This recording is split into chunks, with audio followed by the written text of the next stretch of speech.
Okay, let's do a different one. Let's do question 5. A hardware store sells 3-litre paint cans for $15 and 5-litre paint cans for $20. In one day, the store sells 71 litres of paint worth a total of $320.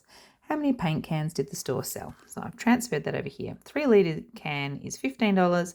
A 5-litre can is $20. And in one day, he sells, 71 litres of paint, costing $320. So I can immediately see that I'm going to make, obviously we need to make 2 equations. One of them will be related to how much paint, will be to do with the litres, and one will be to do with the money. So we have our 3-litre can and our 5-litre can. So let us think about it this way.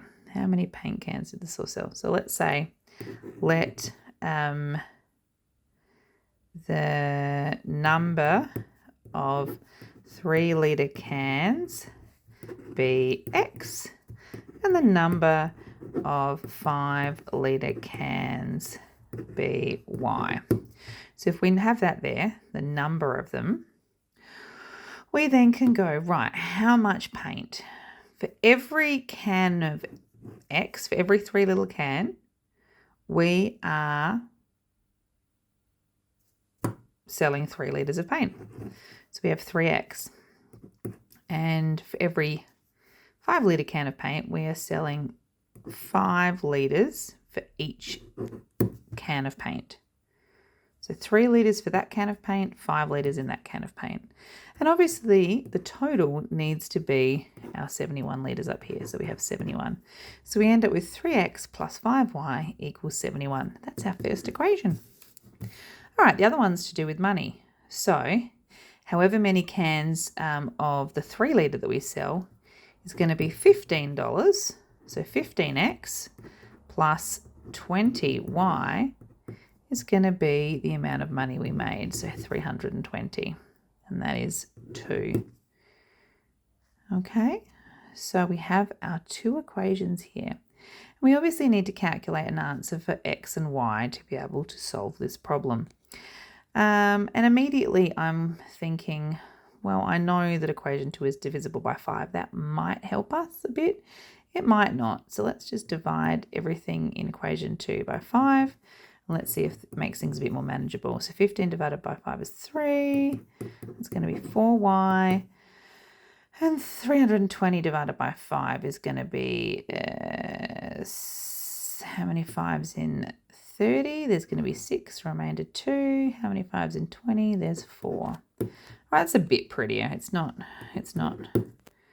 perfect. All right, so we have 3x, 5y, 3x, 4y. Ooh, okay. I think I might do elimination. If I just multiply all of this equation by -1, we are going to be all good. So we're going to have, I'll put number 1 up, 3x plus 5y equals 71. And now I'll multiply this one by -1. I end up with minus 3x minus 4y equals -64. And now I can add them and use the elimination method. And I end up with 3x take 3x, which is going to give me 0, which is great. And then I have 5y take 4y, which just gives me y. And 71 take 64, which is going to give me what? I think it's going to give me 7, isn't it? Hang on. 71 take 64, yeah, that's going to be right. It's going to be 7. So we have an answer of y equals 7. So it's not the end of the answer. If you recall, it asked us how many paint cans did the store sell. So we know that there were 7 cans of y. Now let's substitute y equals 7 into one of the equations. Doesn't really matter which one. Let's pop it into equation 1. So we end up with 3x plus 5y, which is 7 in this case, equals 71. So we end up with 3x equals 71 take 35. And what's that going to be? So 3x is going to be equal to 36, and x is going to be 36 divided by 3 is going to be 12.